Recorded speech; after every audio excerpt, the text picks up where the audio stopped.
স্বাগত ইন্ডিপেন্ডেন্ট সংবাদে, সাথে আছি আমি মেহেরিন তাজরিন কবির। এতক্ষণ শুনছিলেন শিরোনাম, জানাবো বিস্তারিত। হাম ও হামের উপসর্গে ৩০০-র বেশি শিশু মৃত্যুর ঘটনায় অন্তর্বর্তী সরকারের গাফিলতি আছে কিনা তা তদন্ত করা হবে, একথা জানিয়েছেন প্রধানমন্ত্রীর তথ্য ও সম্প্রচার উপদেষ্টা ডাক্তার জাহিদুর রহমান। সচিবালয়ের সাপ্তাহিক ব্রিফিংয়ে তিনি জানান, এই বছরের শেষে স্থানীয় সরকার নির্বাচন শুরু হবে, যা ধাপে ধাপে শেষ হতে সময় লাগবে প্রায় ১ বছর। সরকারের বিভিন্ন মন্ত্রণালয়ের কার্যক্রম নিয়ে সাপ্তাহিক সংবাদ সম্মেলনে সকালে সচিবালয়ে কথা বলেন প্রধানমন্ত্রীর তথ্য উপদেষ্টা ডাক্তার জাহিদুর রহমান। উপদেষ্টা জানান, হামে ও হামের উপসর্গে ৩০০-রও বেশি শিশু মারা যাওয়ায় অন্তর্বর্তী সরকারের কোনো গাফিলতি আছে কিনা তা খুঁজে দেখতে তদন্তের উদ্যোগ নেবে সরকার। সরকার একটা তদন্ত করবে, দায়ী কারা ছিলেন, বা অ্যাটলিস্ট আমরা কাউকে ধরে যে শাস্তি দিতে চাইছি সেটার চাইতেও জরুরি কথা প্রবলেমগুলো কোথায় হলো। সো একটা ইনভেস্টিগেশন আসলে ভবিষ্যতে হেল্প করে যাতে একই ধরনের ঘটনার রিপিটেশন না হয়। সেখানে যদি কারো কোনো গ্রস নেগলিজেন্স পাওয়া যায়, আমি এটা আমার ব্যক্তিগত অপিনিয়ন যে তাদের বিরুদ্ধে আসলে শাস্তিমূলক ব্যবস্থা নেওয়া উচিত হবে। স্থানীয় সরকার নির্বাচন নিয়ে প্রশ্নের জবাবে উপদেষ্টা জানান, এবছরের শেষে শুরু হবে, যা শেষ করতে 10 মাস থেকে 1 বছর সময় লাগবে। নির্বাচনটা 10 মাস থেকে 1 বছর লাগবে শুরু হওয়ার পর, এবং নির্বাচন শুরু হবে এই বছরের শেষের দিকে। কিছু প্রস্তুতির প্রয়োজন আছে, সেটাও ইনফ্যাক্ট ওই মন্ত্রণালয় থেকে আগে জানানো হয়েছে। আর উপজেলা প্রসঙ্গে যদি বলি, উপজেলা বাতিল করে দেওয়ার কোনো সিদ্ধান্ত এই সরকার নেয়নি। জ্বালানি সংকটে লোডশেডিংয়ের জন্য মানসিকভাবে প্রস্তুতি নিতে জনগণের প্রতি আহ্বান এবং আইনশৃঙ্খলায় সেনাবাহিনীকে খুব বেশি দিন মাঠে রাখা হবে না বলে জানান উপদেষ্টা। Hasib Mahmud Shah, independent news, Dhaka. হলে ৩ ছাত্রীর সিট বাতিলকে কেন্দ্র করে সরকারি তিতুমির কলেজে বিক্ষোভ করেছেন ছাত্রীরা। মঙ্গলবার রাতে সুফিয়া কামাল ছাত্রী নিবাসের মূল ফটকের তালা ভেঙে বিক্ষোভে নামেন নারী শিক্ষার্থীরা। অভিযোগ উঠেছে, তদন্ত ছাড়াই ৩ শিক্ষার্থীর হলের সিট বাতিল করা হয়েছে। বহিষ্কৃত শিক্ষার্থীরা দাবি করেন, তাদের বিরুদ্ধে আনা অভিযোগগুলো ভিত্তিহীন। তদন্ত কমিটি তাদের সঙ্গে কোনো কথা বলেনি। সাধারণ শিক্ষার্থীরা জানান, রাজনীতি মুক্ত ছাত্রী হলের দাবি জানিয়েছিলেন তারা, যে কারণে দর্শন বিভাগের ৩ ছাত্রীকে সিট বাতিল করে হল ত্যাগের নির্দেশ দেয় প্রশাসন। ওড়না ও মাস্কে মুখ ঢেকে বিক্ষোভে অংশ নেন শিক্ষার্থীরা। বহিষ্কারের সিদ্ধান্ত প্রত্যাহার এবং নিরপেক্ষ তদন্তের দাবিতে আন্দোলন চালিয়ে যাওয়ার ঘোষণা দিয়েছেন তারা। আমাদের হলে যে কমিটি দেওয়া হয়েছে সেই কমিটি বিলুপ্তি করতে হবে, এবং আমাদের যেসব বোনদের সিট কাটা হয়েছে তাদের সিট ফেরত দেওয়া লাগবে, এবং আমাদের যে ম্যাম অব্যাহতি দিয়েছে তাকেও আমরা আমাদের হোস্টেলের দায়িত্বে চাই। মেয়েরা হলে কোনো রাজনীতি চায় না। তোরা ক্যাম্পাসে রাজনীতি কর, কিন্তু হলে কোনো রাজনীতি চলবে না, কোনো কমিটি চলবে না। বেশিরভাগের সময়ে যে হলে রাজনীতি হয়েছে এটার সম্মুখীন হয়েছি, এটার ভুক্তভোগী আমরা। পরবর্তীতে যেন কোনো রাজনীতি না হয়, সেরকম প্রভাব যেন আমাদের উপর খাটাইতে না পারে, সেজন্য আমরা হলে রাজনীতি চাই না। টানা বৃষ্টি আর উজানের ঢলে এখনও ডুবে আছে বিস্তীর্ণ হাওরের ফসলি জমি। রোদের অভাবে মাঠে নষ্ট হয়েছে মাড়াই করা ধানও। হাওড়াঞ্চলের ক্ষতিগ্রস্ত কৃষকদের ক্ষতি পুষিয়ে দিতে সরকার ধান সংগ্রহ অভিযান শুরু করলেও ভেজা ধান বিক্রি করতে পারছেন না কৃষক। এক্ষেত্রে সরকারি শর্ত শিথিল করার দাবি তাদের। হবিগঞ্জের আজমিরিগঞ্জের ফতেহপুর গ্রামের কৃষক গৌস মোড়ল ২০ বিঘা জমিতে করেছিলেন বোরো আবাদ। অতিবৃষ্টিতে খেতে পানি ওঠায় ১০ বিঘা জমির ধান কেটে মাড়াই করে রাখেন, কিন্তু টানা বৃষ্টির কারণে শুকাতে না পেরে নষ্ট হয়ে গেছে। সব গ্যারাইছে এই ধান কিছু না, 2 লাখ টাকা ঋণ আছে। শুধু গৌস মোড়লই নন, জেলার হাওড়পাড়ের অসংখ্য কৃষকের গল্পই এমন কষ্টের। আপ্রাণ চেষ্টা করেও পরিশ্রমের ফসল রক্ষা করতে পারেননি তারা। হাওরের বিভিন্ন এলাকায় এখন পচা ধানের দুর্গন্ধ। কৃষি বিভাগের তথ্য মতে ১৩,০০০ হেক্টর জমির ফসল ক্ষতিগ্রস্ত হওয়ায় আর্থিক ক্ষতি দাঁড়িয়েছে প্রায় ১০০ কোটি টাকায়। যদি আমরা সরকারের না সাহায্য করে তাহলে আমরা চলমুখে বাচ্চা খাইতে লইয়া প্রকৃত কৃষক এবং যারা ক্ষতি হয়েছে তাদের তালিকাটা খুব সুন্দরভাবে যেন তারা করে, প্রকৃত চাষিরা যারা ক্ষতিগ্রস্ত হয়েছে তারাই যেন পায়, সে বিষয়ে আমরা খুবই সচেষ্ট আছি। ক্ষতিগ্রস্ত কৃষকদের সহায়তায় হাওরের ৬ জেলায় সরকার ধান সংগ্রহ অভিযান শুরু করলেও মাঠ পর্যায়ে এর সুফল নেই। সুনামগঞ্জের কৃষকদের অভিযোগ, গুদামে ধান নিয়ে গেলে নানা অজুহাতে ফিরিয়ে দেওয়া হয়। ফসা ধান, গেরালা ধান, এটা ধান আমরা সরকারে নিব না কিনলে নিব, আমরা বেচতেও পারি না, শুকাই যাবো পারি না। তো 1400 কত টাকা মন দিছে, কিন্তু আমরা তো এই মূল্য তো আমরা পাইব না। সরকার নিযুক্তভাবে এখানে একটা সরকারি একটা বাহিনী দেব আমাদের ধান ক্ষয় করার জন্য। ভেজা বা নিম্নমানের ধান গুদামে নেওয়া হয় না জানিয়ে খাদ্য কর্মকর্তা জানান, ক্ষতিগ্রস্ত কৃষকদের পাশে রয়েছেন তারা। তা আমরা চেষ্টা করব যে আমাদের সরকারি যে বিনির্দেশ আছে সেই বিনির্দেশ সম্মতভাবে কৃষকদের উদ্বুদ্ধ করব, যেন কৃষকরা ন্যায্য মূল্যে তারা সরকারিভাবে ধান বিক্রয় করতে পারবেন, কারণ কৃষকরা এবার ক্ষতির সম্মুখীন হয়েছে। ধান সংগ্রহের নিয়মে শিথিলতা আনার পাশাপাশি ক্ষতিগ্রস্তদের জন্য বিশেষ সহায়তার দাবি হাওড় অঞ্চলের কৃষকদের।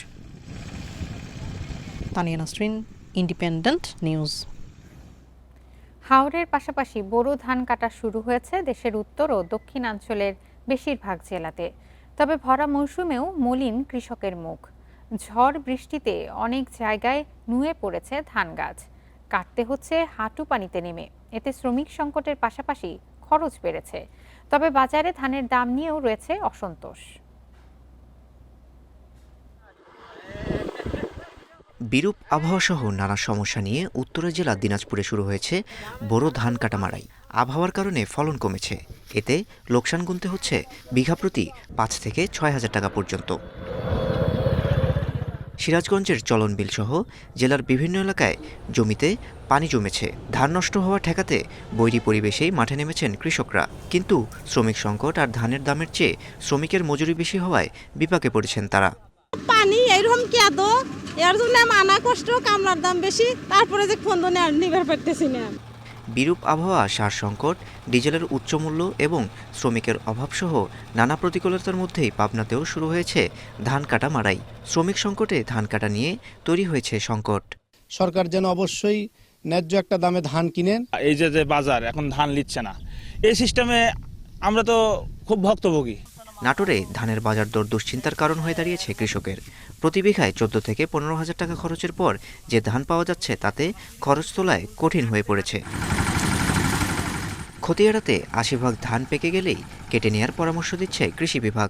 তাদের যে ডিজেলের দরকার সে ব্যাপারে কিন্তু উপজেলা কৃষি অফিসার এবং উপজেলা নির্বাহী অফিসারের তত্ত্বাবধানে তাদের তালিকা করা হয়েছে এবং তারা তালিকা মোতাবেক কিন্তু নিয়মিতভাবে ডিজেল পাচ্ছে। কাজে ধান কাটার জন্য যন্ত্রপাতি পরিচালনায় আমাদের কোনো সমস্যা হচ্ছে না। মাদারীপুরে সেচ ও জ্বালানি সংকটের কারণে ধানের উৎপাদন লক্ষ্য পূরণ হয়নি। তার উপর ভরা মৌসুমে দাম কম থাকায় লোকসানের মুখে পড়েছেন কৃষকরা। আমরা যেভাবে ধান পাই, এক জ্যৈষ্ঠীতে 10 মণ ধান পাই, 8,000 টাকা খরচ হয়ে যায়। তা আমরা কৃষক বাঁচবো কেমনে? এদিকে শেরপুরে মাঠের পর মাঠ পাকা ধান পড়ে থাকলেও শ্রমিক সংকটে তা ঘরে তোলা কঠিন হয়ে পড়েছে। এই অবস্থায় স্বপ্নের সোনালী ফসল এখন কৃষকের দুশ্চিন্তার কারণ হয়েছে। কৃষকের ক্ষতি পোষাতে মাঠেই ন্যায্য দামে ধান কেনার দাবি কৃষকের। মাহির সাজিদ, ইন্ডিপেন্ডেন্ট নিউজ। ভারত থেকে আসা ঢলের পানিতে রাতারাতি তলিয়ে গেছে চাঁপাইনবাবগঞ্জের গোমস্তাপুর উপজেলার কুজাইন বিলের 450 বিঘা জমির বোরো ধান। গত দুদিন ধরে মহানন্দা নদীর একটি শাখা দিয়ে আসা পাহাড়ি ঢলে এই বিপর্যয় দেখা দেয়। পাকা ফসল তলিয়ে যেতে দেখে দিশেহারা হয়ে পড়েছেন স্থানীয় চাষিরা। কৃষকরা জানান, বিলের নিচু এলাকায় পানির বেগ এত বেশি ছিল যে ফসল কাটার সময়টুকুও পাননি তারা। অনেক জায়গায় বুক সমান পানিতে নেমে ধান কাটার চেষ্টা করলেও তীব্র শ্রমিক সংকটে তা ব্যাহত হচ্ছে। কৃষি অফিসের তথ্যমতে কুজাইন বিলে আবাদ হওয়া 2050 হেক্টর জমির অর্ধেক ধান কাটা শেষ হলেও হঠাৎ আসা ঢলে প্রায় 60 হেক্টর বা 450 বিঘা জমি নিমজ্জিত হয়েছে। উদ্ভূত পরিস্থিতিতে দ্রুত ধান কেটে ঘরে তোলার পরামর্শ দিয়েছে স্থানীয় কৃষি বিভাগ। কৃষকদের সাথে আমরা কথা বলেছি, এখনও সেখানে যে ধান কর্তনোপযোগী ধান আছে সেটা কিন্তু ঘরে তোলার যথেষ্ট সুযোগ রয়েছে। আমাদের তরফ থেকে প্রচেষ্টা অব্যাহত আছে। আওয়ামী লীগ আমলে স্থানীয় সরকার মন্ত্রণালয়ে ব্যাপক দুর্নীতির তদন্ত করবে সরকার, এ কথা জানিয়েছেন স্থানীয় সরকার মন্ত্রী মির্জা ফখরুল ইসলাম আলমগীর। বলেন, দুর্নীতির কারণে যোগাযোগ অবকাঠামো ব্যাপকভাবে ক্ষতিগ্রস্ত হয়েছে। মঙ্গলবার বিকেলে রাজধানীর ওসমানী স্মৃতি মিলনায়তনে ডিসি সম্মেলনে যোগদান শেষে এসব কথা বলেন তিনি। মন্ত্রী বলেন, 16 বছরে স্থানীয় সরকারের অবকাঠামো নির্মাণে ব্যাপক দুর্নীতি হয়েছে। এসব অনিয়মের তদন্ত করবে মন্ত্রণালয়। ভবিষ্যতে যেন আর দুর্নীতি না হয় সে বিষয়ে সরকার কঠোর অবস্থানে থাকবে বলেও হুঁশিয়ারি দেন তিনি। 1 বছরের মধ্যে স্থানীয় সরকার নির্বাচন হবে বলেও জানান মির্জা ফখরুল ইসলাম আলমগীর। প্রধানমন্ত্রী তারেক রহমান ঘোষিত কর্মসূচি বাস্তবায়নে জেলা প্রশাসকদের অগ্রণী ভূমিকা পালনের নির্দেশ দেন মন্ত্রী। সবচেয়ে দুর্ভাগ্যজনক হচ্ছে যে ব্যাপক দুর্নীতি হয়েছে, সেই বিষয়গুলো আমরা আমাদের মন্ত্রণালয়ের তরফ থেকে তদন্ত করবো এবং একই সঙ্গে সেগুলো ভবিষ্যতে না ঘটে সেটা আমরা দেখব। শাপলা চত্বর হত্যার দ্রুত বিচার চায় পরিবারগুলো। ফ্যাসিবাদ ও মানবতা বিরোধী অপরাধের বিচারের দায় ও মর্যাদা পুনরুদ্ধার শীর্ষক আলোচনায় এই দাবি করেন বক্তারা। মঙ্গলবার বিকেলে রাজধানীর জাতীয় জাদুঘরের সুফিয়া কামাল হলে মায়ের ডাক ও ভিকটিম ভেটারান নেটওয়ার্ক যৌথভাবে আয়োজন করে এই অনুষ্ঠানের। যেখানে কি আপনারা জিয়ারত করতে পারেন, কিন্তু আমাদের সেই কবরটা নাই। আপনাদের হয়তো প্রিয়জন না থাকলে একটা শেষ ঠিকানা থাকে যেখানে আপনারা যেতে পারেন, আমাদের তাও নাই। এভাবেই বাবার গুম হওয়ার স্মৃতিচারণ করলেন নাবিলা নূর। শুধু নাবিলা নয়, সেই সময়ের ভয়াবহ অভিজ্ঞতা তুলে ধরেন গুম হওয়া ব্যক্তিদের স্বজনরা। তো হামলা শুরু করে দেওয়ার পর ওইখান থেকে উঠে দৌড় দিলাম। ওইখান থেকে উঠে কিছু দূর যাওয়ার পরেই হঠাৎ করে আমার চোখে এসে গুলিটা লাগলো। প্রায় 2:30 কিংবা 3টার দিকে সরাসরি 3 দিক থেকে গুলি বর্ষণ করা হয় এবং রাস্তার যে লাইটগুলো আছে সেই লাইটগুলো অফ করে দেওয়া হয়। বাংলাদেশে বিচারহীনতার সংস্কৃতির কারণেই শাপলা চত্বরের মতো ঘটনা বারবার ঘটে বলে মনে করেন মানবাধিকার কর্মীরা। মাজারের পাশে যে একটা হাইকোর্ট আছে বা তার আন্ডারে যে অনেকগুলো বিচারালয় আছে, সেখানে বিচার করব কেমনে? সে আলাপটা কি আমরা করছি? সে আলাপের কোনো নির্দেশনা আছে? আমি দেখি না। আন্তর্জাতিক অপরাধ ট্রাইব্যুনালে শুরু হওয়া বিচারে গুমের প্রকৃত সত্য উদ্ঘাটন হবে, সাথে ন্যায় বিচারও নিশ্চিত হবে বলে জানান মায়ের ডাকের সংগঠক সানজিদা ইসলাম তুলি। সত্য তথ্যের ভিত্তিতে ন্যায় বিচার চাই এবং সেই ন্যায় বিচার আনার জন্য বিগত 15 বছর আমরা যেভাবে ছিলাম আমরা আসলে সেভাবেই কাজ করব এবং ইনশাআল্লাহ আমরা জানি বিচার শুরু হয়েছে শাপলা মাস্টারের আইসিটি ট্রাইব্যুনালে। এদিকে 5 মে 2013 এর শাপলা চত্বরের ঘটনা নিয়ে ঢাকা বিশ্ববিদ্যালয় কেন্দ্রীয় ছাত্র সংসদ ডাকসুর উদ্যোগে রক্তে লাল সাদা জব্বা শিরোনামে ব্যতিক্রমী চিত্র প্রদর্শনীর আয়োজন করা হয়। রাহিনুল ইসলাম রিঙ্কু, ইন্ডিপেন্ডেন্ট নিউজ, ঢাকা। পশ্চিমবঙ্গে উগ্রপন্থীরা ক্ষমতায় এসেছে মন্তব্য করে ভারত বাংলাদেশ সম্পর্ক নিয়ে শঙ্কা জানিয়েছেন এনসিপির মুখপাত্র আসিফ মাহমুদ। মঙ্গলবার বিকেলে রাজধানীর বাংলা মোটরে এনসিপি কার্যালয়ে সংবাদ সম্মেলনে এই কথা বলেন তিনি। বাংলাদেশ নিয়ে পশ্চিমবঙ্গ থেকে আপত্তিকর মন্তব্য করা হচ্ছে বলে অভিযোগ করেন আসিফ মাহমুদ। তিনি বলেন, বাংলাদেশের অভ্যন্তরীণ বিষয়ে ভাবার জন্য এ দেশের রাজনৈতিক দলগুলোই যথেষ্ট। পশ্চিমবঙ্গের নেতাদের কথা না বলাই ভালো।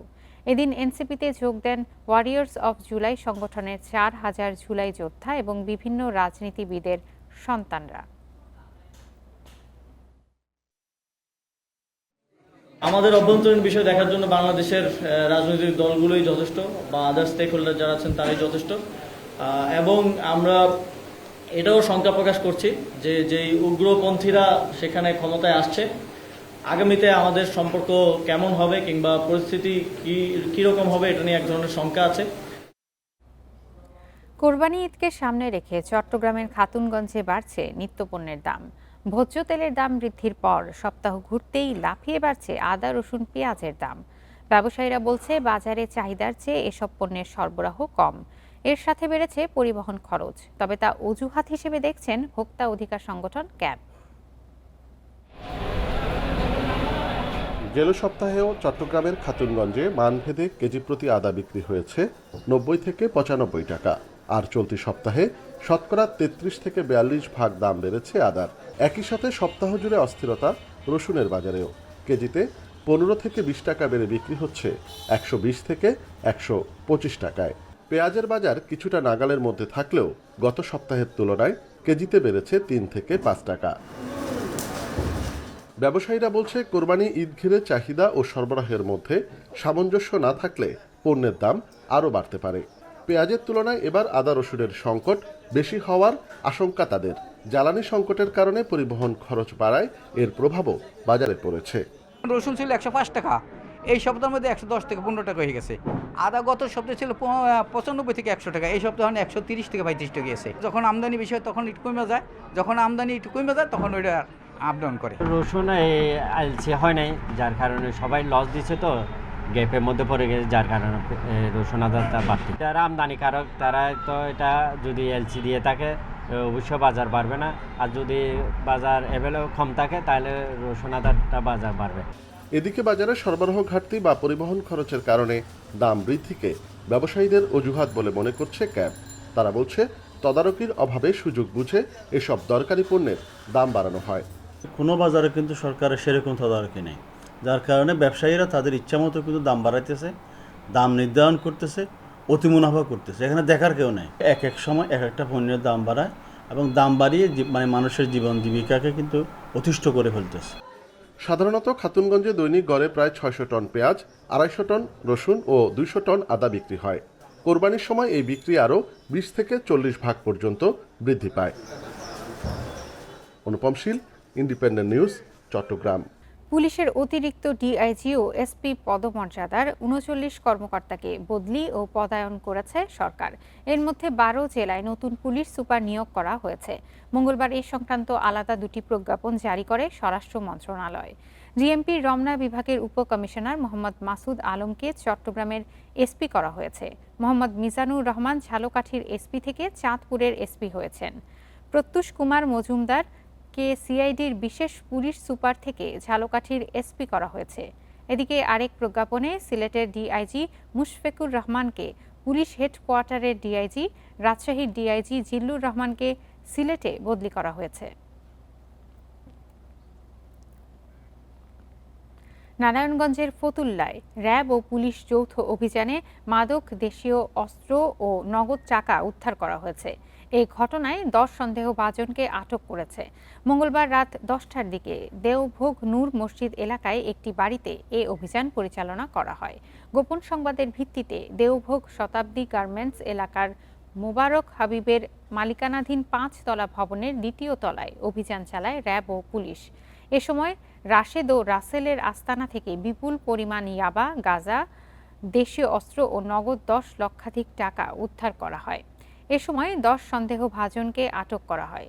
এর আগে দুপুরে নারায়ণগঞ্জ শহরের বোয়ালিয়া খাল এলাকায় ওয়ারেন্টভুক্ত আসামি ও মাদক বিরোধী অভিযানে গিয়ে হামলার শিকার হন র্যাব সদস্যরা। এ সময় সন্ত্রাসীদের দায়ের কোপে গুরুতর আহত হন 3 র্যাব সদস্য। পরে তাদের হাসপাতালে ভর্তি করা হয়। কক্সবাজারের উখিয়ায় কুতুপালং রোহিঙ্গা ক্যাম্পে প্রতিপক্ষের গুলিতে ডাকাত দলের প্রধান আব্দুল হালিম নিহত হয়েছে। গুলিবিদ্ধ হয়েছে আরও 2 জন। মঙ্গলবার রাত 8:30টার দিকে কুতুপালং 7 নম্বর রোহিঙ্গা ক্যাম্পের জি ব্লকে এ ঘটনা ঘটে। পুলিশ জানায় নিহত Halim Arakan Rohingya organisation ARO গ্রুপের নেতা ছিলেন। দীর্ঘদিন ধরেই দুই বাহিনীর মধ্যে আধিপত্য বিস্তার নিয়ে বিরোধ চলছিল। এরই জেরে মঙ্গলবার রাতে রোহিঙ্গা ক্যাম্পে একদল সন্ত্রাসী এলোপাতাড়ি গুলি ছুড়ে পালিয়ে যায়। এ সময় গুলিবিদ্ধ হন আব্দুল হালিম, মোহাম্মদ নূর ও মোহাম্মদ উল্লাহ। পরে স্থানীয়রা গুরুতর অবস্থায় তাদের হাসপাতালে নেয়ার পথে মারা যান আব্দুল হালিম। অন্য 2 জনকে কক্সবাজার সদর হাসপাতালে ভর্তি করা হয়েছে। এ ঘটনায় জড়িতদের আটক করতে ক্যাম্প এলাকায় অভিযান চলছে বলে জানিয়েছে পুলিশ। উচ্চ মূল্যের জ্বালানি আমদানিতে বিদ্যুৎ উৎপাদনের খরচ বেড়েছে। তাই বড় অঙ্কের ভর্তুকির চাপ কমাতে BERC-তে বিদ্যুতের দাম বাড়ানোর সুপারিশ পাঠিয়েছে বিদ্যুৎ বিভাগ। প্রস্তাবনা অনুযায়ী নিম্ন আয়ের গ্রাহকের ওপর কোনো রকম চাপ না দিয়ে বিদ্যুতের দাম বাড়তে পারে। প্রতি ইউনিটে সর্বোচ্চ 1.5 টাকা পর্যন্ত বাড়িয়ে নতুন দর জুন থেকেই কার্যকর করতে চায় সরকার। 2020 থেকে 2024 সালের ফেব্রুয়ারি পর্যন্ত দেশে 4 দফা ভোক্তা পর্যায়ে মোট 25.5 ভাগ বিদ্যুতের দাম বাড়ে। তারপর গত 2 বছরের বেশি সময় দাম অপরিবর্তিত রয়েছে। কিন্তু গত অর্থ বছরের মতো চলতি বছরও বিদ্যুৎ খাতে বিশাল অঙ্কের ভর্তুকি গুনতে হিমশিম খাচ্ছে সরকার। মধ্যপ্রাচ্য যুদ্ধের জেরে বিশ্ববাজারে জ্বালানির দাম বেড়ে যাওয়ায় আরও বেড়েছে বিদ্যুতের উৎপাদন খরচ। ভর্তুকির চাপ কমাতে অর্থমন্ত্রীর নেতৃত্বে বাণিজ্য ও জ্বালানি মন্ত্রণালয়ের উচ্চ পর্যায়ের কমিটি বিদ্যুতের দাম বাড়ানোর সুপারিশ করেছে। যা পাঠানো হয়েছে বাংলাদেশ এনার্জি রেগুলেটরি কমিশনে। হ্যাঁ, সুপারিশ আসছিল, বাট পরে ফলোড বাই প্রস্তাব অলসো প্রপোজাল আসছে ফ্রম পিডিবি আর কি 17%, 17 থেকে 21% পাইকারিতে, আর খুচরাতে আনুপাতিক হারে বলছে। তো এটা ওই কমিটির সুপারিশ ছিল এরকম আর কি। বিদ্যুৎ বিভাগের প্রস্তাব, মাসে 75 ইউনিট পর্যন্ত ব্যবহারকারী গ্রাহকের জন্য দাম বাড়বে না। মোট গ্রাহকের 63 ভাগই এমন লাইফলাইন শ্রেণীর। তবে মধ্যবিত্ত, উচ্চবিত্ত এবং শিল্প বাণিজ্যিক বিদ্যুতে প্রতি ইউনিটে 70 পয়সা থেকে 1.5 টাকা পর্যন্ত দাম বাড়ানোর সুপারিশ রয়েছে। বিদ্যুতের দাম তো কয়েক দফা বেড়েছে, তাই না? কিন্তু আমরা কি এই সাপ্রেসড ইকোনমিতে এটা নিতে পারবো কিনা, আমাদের চিন্তা হচ্ছে। এটা ম্যাক্রো ইকোনমিক রিস্ক আমাদেরকে নিতে হবে। আর আমি এখন অ্যাভেলেবিলিটির উপর বেশি জোর দিচ্ছি, বিকজ তা না হলে অনেকগুলো ইন্ডাস্ট্রি বন্ধ হয়ে যাবে। অর্থনীতিবিদরা বলছেন, করোনা মহামারী থেকে শুরু করে মধ্যপ্রাচ্য যুদ্ধ, বারবার নানা সংকটের অভিজ্ঞতা থেকেও নীতি নির্ধারকরা শিক্ষা নেয়নি। দেশের জ্বালানি ও বিদ্যুৎ খাতে খরচের চাপ কমাতে দূরদর্শী নীতির অভাব দেখছেন তারা। একটা হচ্ছে আমাদের রিনিউয়েবলের দিকে যেতে হবে, সো দ্যাট আগামী দিনগুলোতে আমরা এনার্জি ইম্পোর্টের উপরে ডিপেন্ডেন্ট না হই। আমাদের দুর্ভাগ্য 18 মাসে আমরা রিনিউয়েবলের কোনো প্রোগ্রেস করতে পারিনি। ইনফ্যাক্ট আমরা রিনিউয়েবলের কন্ট্রাক্টগুলো ডিসকন্টিনিউ করেছি। এখন আমাদের রিনিউয়েবল মাত্র 5%।